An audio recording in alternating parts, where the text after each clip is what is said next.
Que se passe-t-il sur l'autre rive de la mort?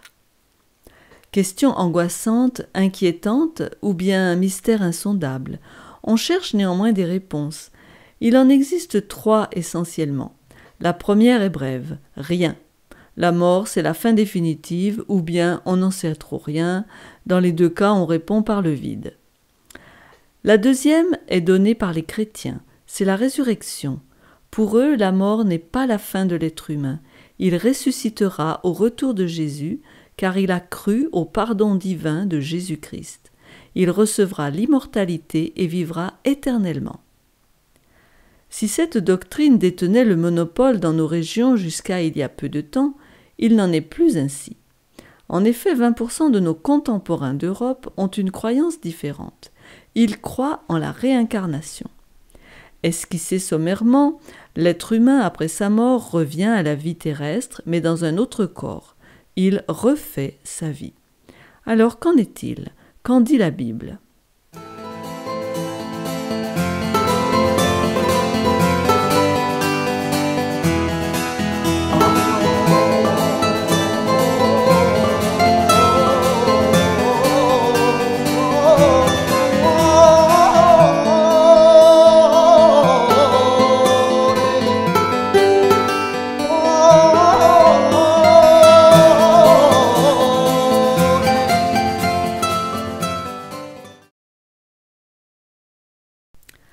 La résurrection ou la réincarnation? La réincarnation tout d'abord. Venue de l'Orient, la croyance en la réincarnation se fonde sur la rétribution ou la sanction de la droiture d'une vie terrestre. C'est la loi du karma. Renaîtront bien socialement ceux qui ont accompli de bonnes œuvres.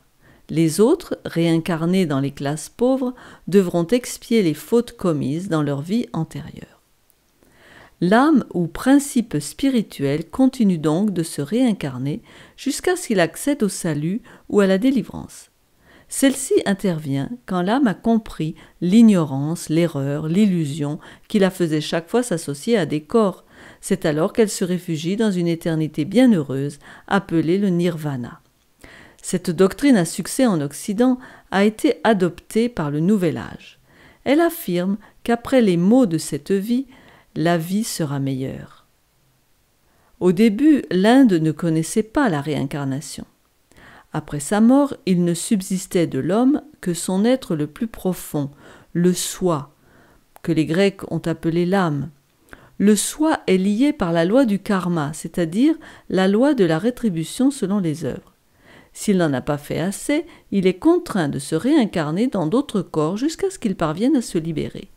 On y parvient par une sagesse toujours plus grande. L'homme espère ainsi pouvoir se perdre dans la grande âme de l'univers.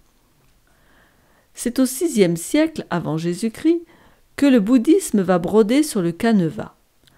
En simple, il va, par l'ascèse, s'efforcer de faire taire tout désir pour s'élever à l'état de nirvana.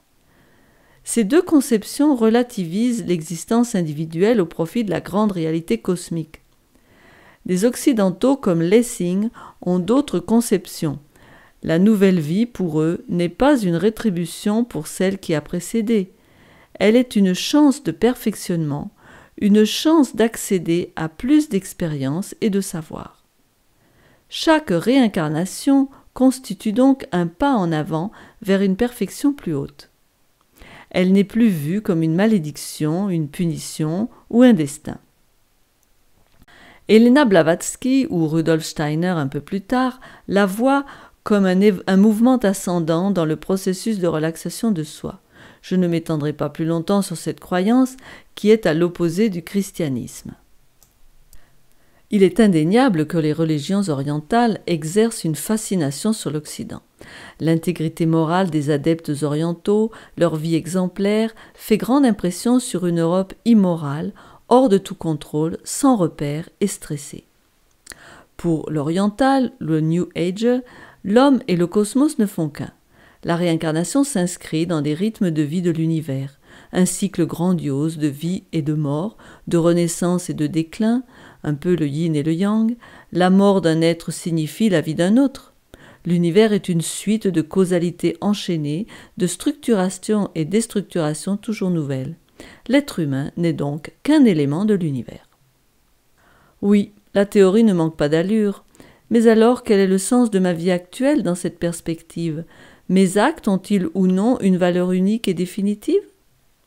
La réincarnation propose une vision de l'être humain qui est en total désaccord avec celle du christianisme. La Bible ne tient pas du tout compte de la réincarnation, elle l'ignore même complètement.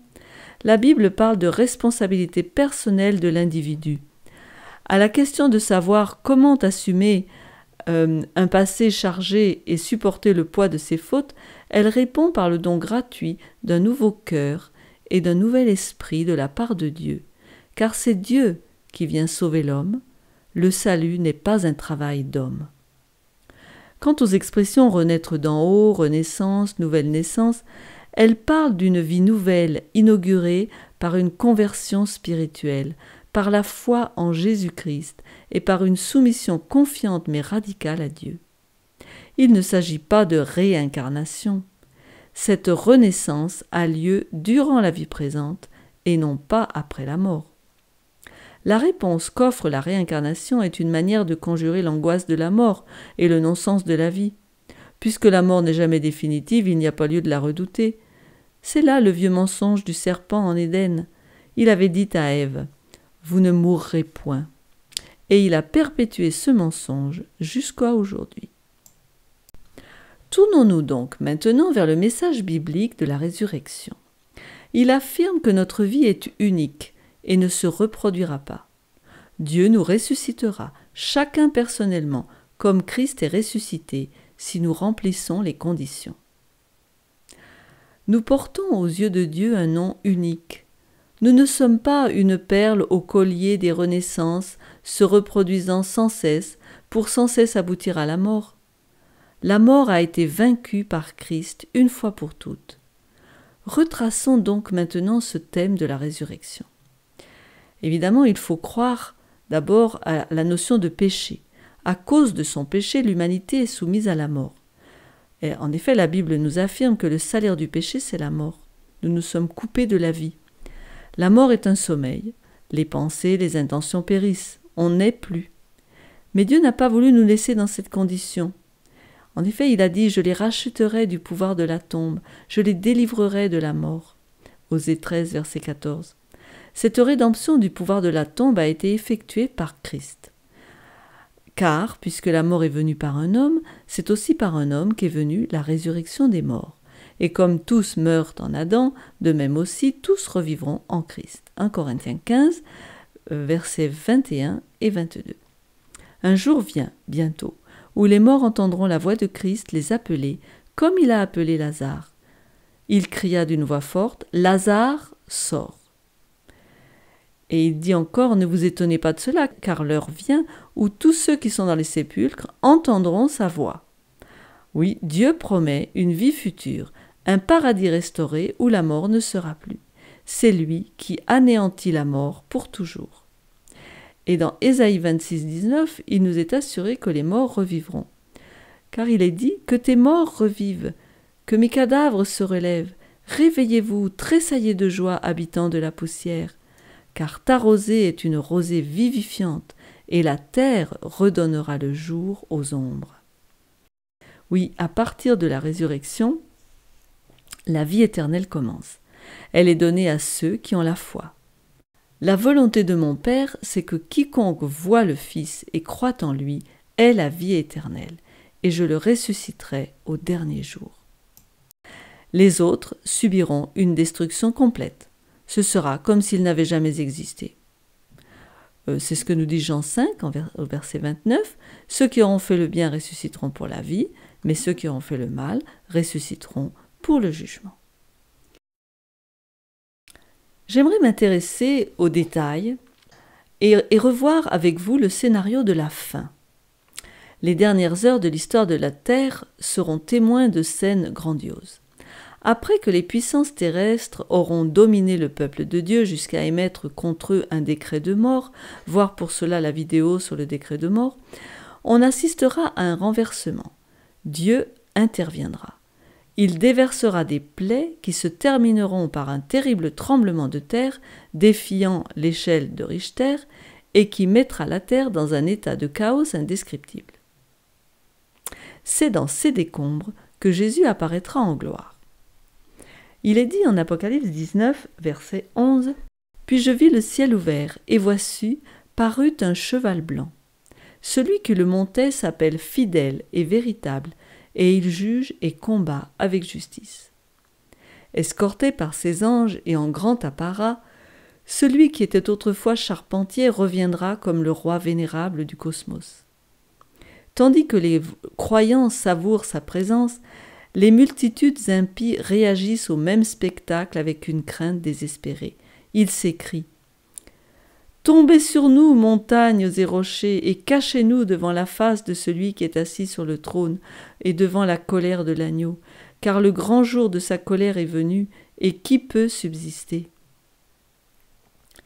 La lumière éclatante et aimante qui émane du visage de Christ enlève le brouillard de leur mémoire, et ils se rappellent soudain de sa douce voix qui bien souvent les a suppliés de se tourner vers lui.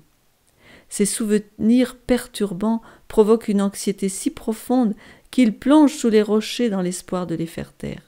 Ils sont désolés, oui, vraiment désolés, ils regrettent, mais pas à cause de leurs péchés. Réalisant maintenant leur perte incalculable, les rebelles font l'expérience d'une culpabilité à la manière de Judas. Ils se lamentent des conséquences de leur péché, mais pas du péché lui-même. La Bible présente 3 résurrections. La résurrection spéciale, la première a lieu juste donc avant le retour de Jésus. Elle est comparativement petite, on n'en parle pas souvent. Comme Jésus l'avait promis à Caïphe, tous ceux qui ont eu une responsabilité importante dans sa crucifixion seront appelés de leur tombeau pour voir le retour de Jésus. Christ ramène à la vie ces figures historiques chez lesquelles le péché a pris des proportions hideuses. Ils se joindront aux disciples du pouvoir appelé la bête, mais ils ne pourront supporter l'éclat ni la lumière de son amour. Ils seront détruits. Alors paraîtra l'impie que le Seigneur Jésus détruira par le souffle de sa bouche et qu'il anéantira par l'éclat de son avènement. Non pas que Dieu se venge sur eux, mais dans les paroles de C.S. Lewis, la haine de Dieu envers le mal est aussi forte que son amour pour le bien. Sa gloire est toxique pour le mal, comme l'oxygène qui est la vie pour les humains est toxique pour certaines bactéries.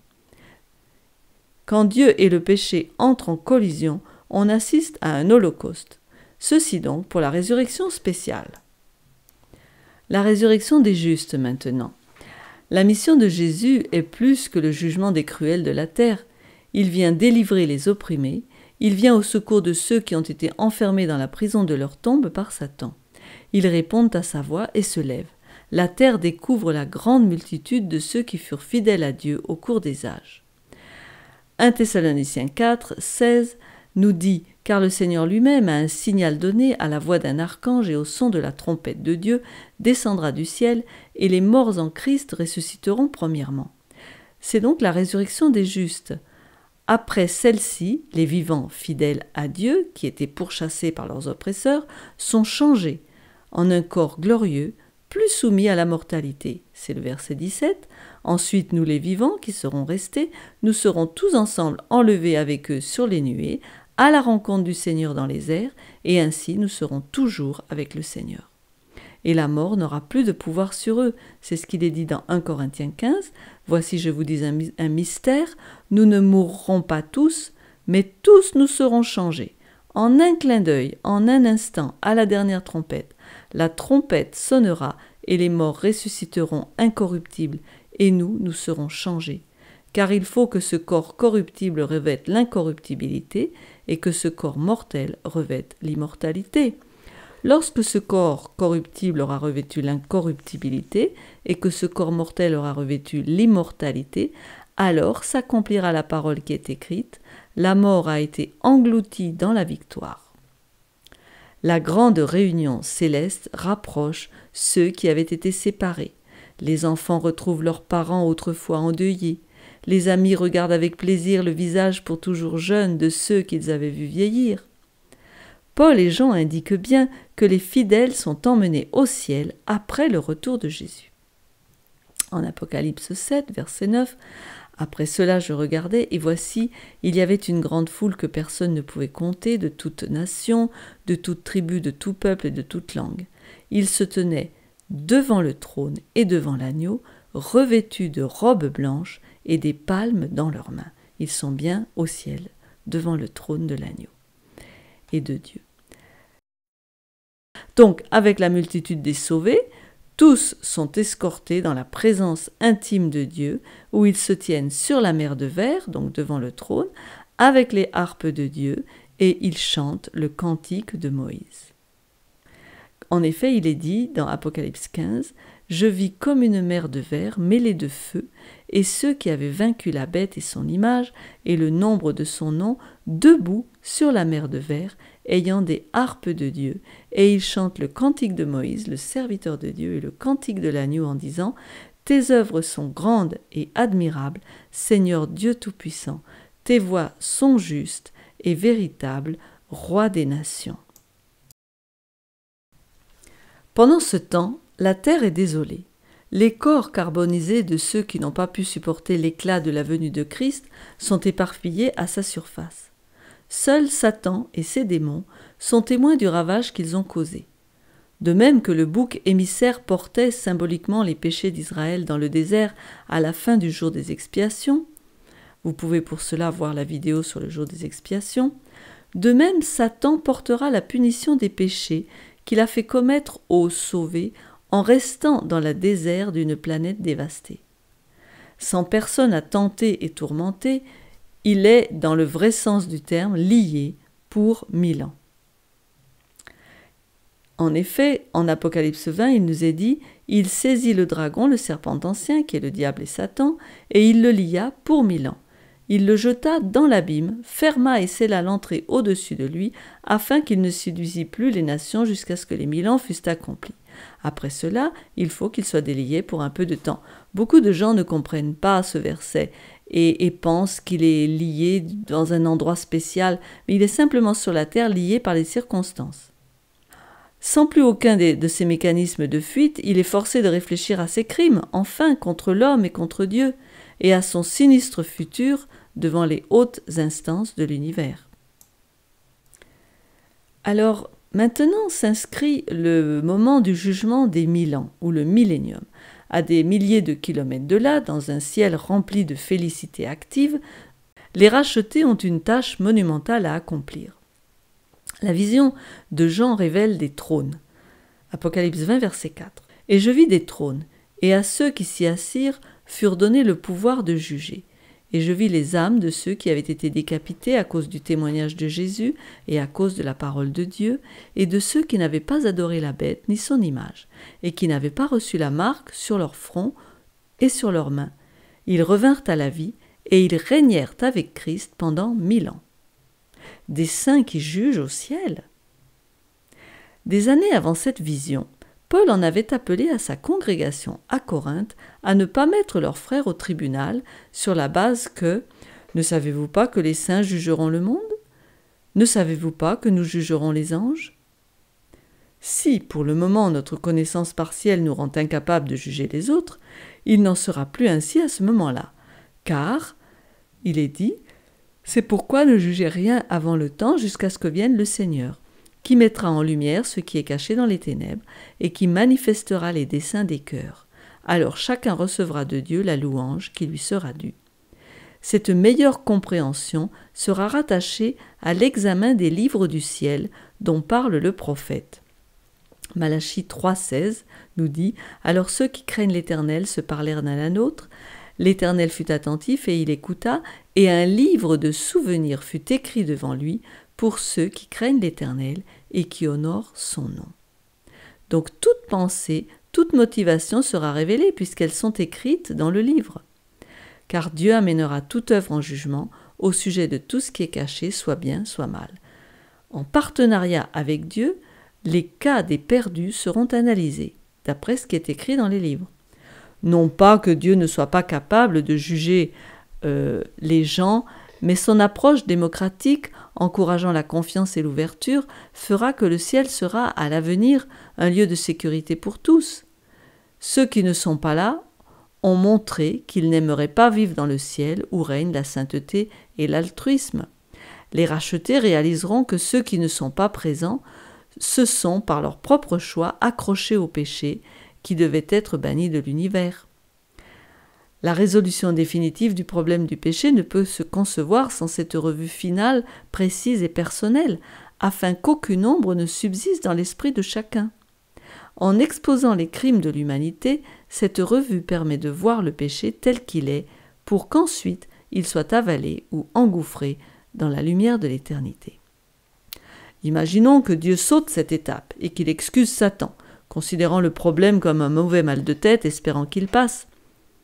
Si Dieu laissait tout viol, ou meurtre, ou maladie faite par l'homme impuni, si Dieu haussait les épaules sur la pauvreté engendrée par les excès des riches, pourrions-nous aimer un Dieu qui excuserait par l'inaction la grande conspiration du mal qui a rendu la vie de millions insensés et les a balayés dans une éternité sans espoir? Pourrait-il régner la paix dans l'au-delà et la confiance entre Dieu et ses enfants si ces mots n'étaient jamais scrupuleusement exposés? Non, Dieu ne regarde pas le mal avec indifférence. Il faudra donc 1000 ans pour faire le point sur l'histoire du monde et celle de chacun. Après le millénium, on a donc la troisième résurrection. Les perdus resteront donc 1000 ans dans leur tombeau. En effet, les autres morts ne revinrent point à la vie jusqu'à ce que les 1000 ans fussent accomplis, Apocalypse 25. Et Apocalypse 20, de 2 à 3, nous dit que Satan était lié donc pendant 1000 ans, il est délié pour un peu de temps. Donc Satan était lié par la solitude, il est relâché de sa prison, et dans le sens où il a une nouvelle opportunité de reprendre son œuvre de tromperie. Sa prison ou abîme, c'est le mot abussos. C'est le même mot que tohu bohu que l'on avait trouvé dans la Genèse où il était dit que la terre était tohu bohu, c'est-à-dire informe et vide. La terre est informe et vide, elle est sans habitants, dans un état de désolation et de chaos. Satan est donc relâché.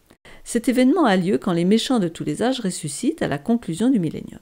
Satan cherche donc alors à rallier tous ces gens dans une grande bataille contre Christ et les sauver. Puisqu'il est relâché de sa prison, on voit après au verset 7 à 10, il sortira pour séduire les nations, qui sont ressuscitées donc, qui sont aux quatre coins de la terre, Gog et Magog, afin de les rassembler pour la guerre. Leur nombre est comme le sable de la mer. Ils montent à la surface de la terre, ils investirent le camp des saints et la ville bien-aimée. Mais un feu descend du ciel et les dévore. Et le diable qui les séduisait fut jeté dans les temps de feu et de soufre, où sont la bête et le faux prophète, et ils seront tourmentés jour et nuit au siècle des siècles. Il faut bien comprendre ce que ces versets disent. Satan les trompe en leur faisant croire qu'ils peuvent renverser Christ et les saints. Mais leur attaque est vouée à l'échec, et elle les conduit à leur destruction éternelle. C'est Jésus qui va exécuter ce jugement. Car, comme il est dit en Jean 5, 26-27, le Père a la vie en lui-même, et il a donné au Fils d'avoir la vie en lui-même. Et il lui a donné le pouvoir de juger, parce qu'il est le Fils de l'homme. Et voici comment, par son autorité et par sa parole. De sa bouche sortait une épée pour frapper les nations, et il va les fouler, donc il va les détruire par le souffle de sa bouche, par son épée, c'est sa parole. Mais alors, quand a lieu le jugement dernier? Les événements finaux se succèdent dans un ordre rapide. Mais dans l'Apocalypse, ils sont disséminés, il faut les rassembler, les remettre en ordre, et c'est ce que j'essaie de faire.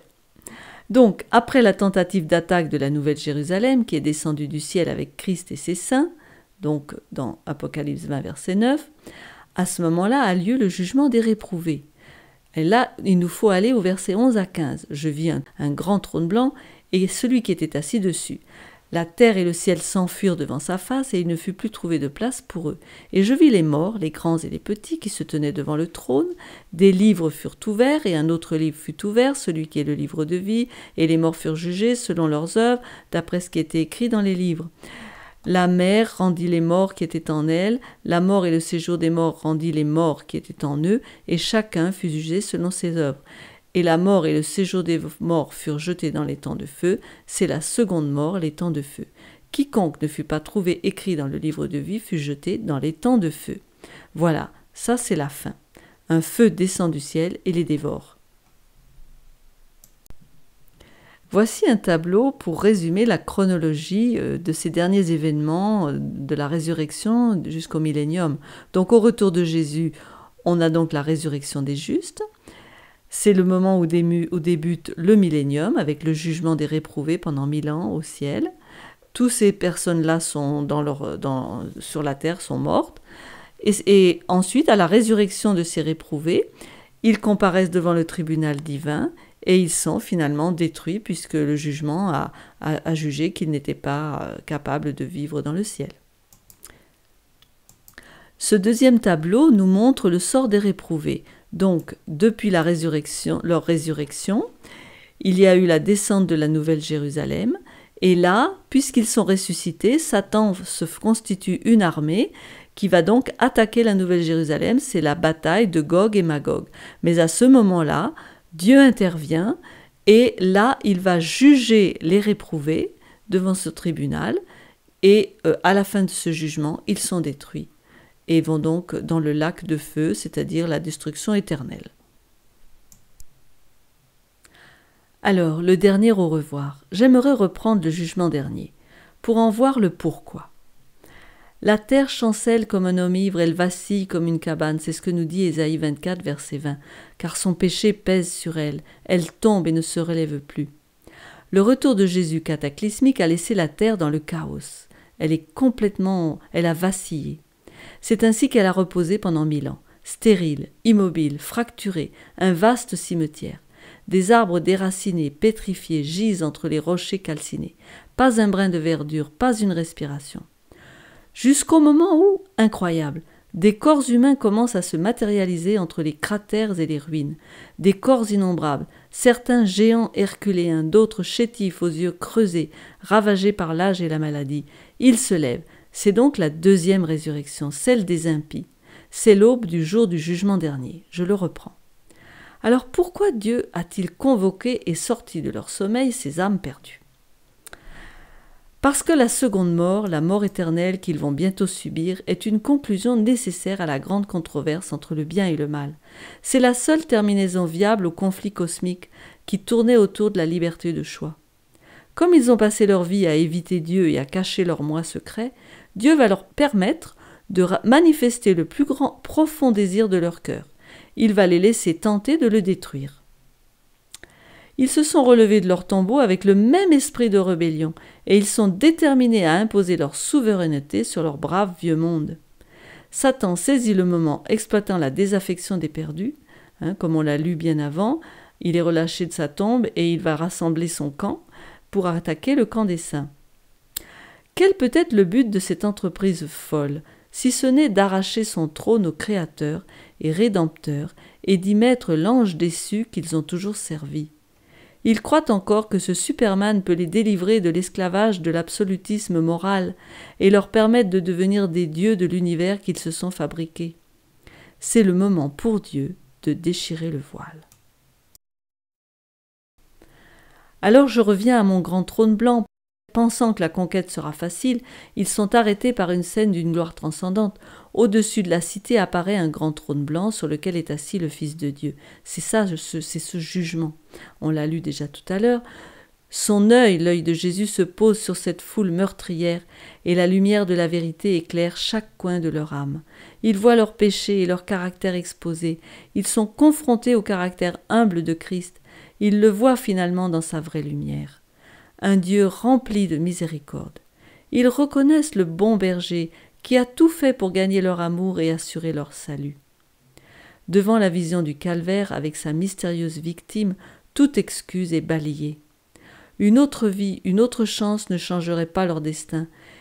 Ils ne sont pas sauvés parce qu'ils ont rejeté Dieu, non parce que Dieu les a rejetés. Regardant la glorieuse cité qu'ils n'occuperont jamais, observant ce Dieu d'amour qu'ils ne comprendront jamais, ils tombent et s'exclament dans une agonie de désespoir. Oui, tes voies sont justes et véritables, roi des nations. Qui ne craindrait, Seigneur, et ne glorifierait ton nom, car seul tu es saint, et toutes les nations viendront et se prosterneront devant toi, parce que tes jugements ont été manifestés. Oui, désormais le voile est levé.